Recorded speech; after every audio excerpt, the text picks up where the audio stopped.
هل ولادك بيشخروا بالليل وبتسمعيهم ومش عارفة دوا معناه ايه واحيانا بتضحكي بيشخروا من سن صغير؟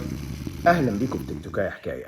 معناها غالبا عندهم حاجة اسمها OSA Obstructive Sleep Apnea، يعني انسداد في الطريق بتاع الهواء اللي بيتنفسوه اطفالنا وهم نايمين بالليل بسبب كتر الدهون على عضلة اللسان. ممكن يبقى عرض متأخر لزيادة في الدهون في كل حتة في جسمنا ومقاومة الانسولين، وللأسف ده معناه ان اطفالنا من سن مبكرة ممكن يجي لهم مقاومة انسولين بدري بدري ويجي لهم مرض السكر النوع التاني.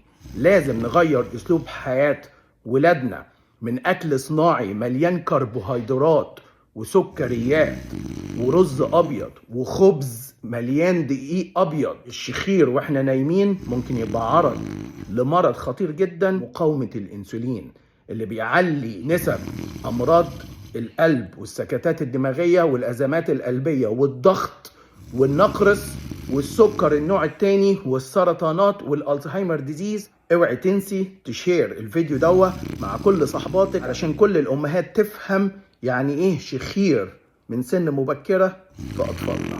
التكاية.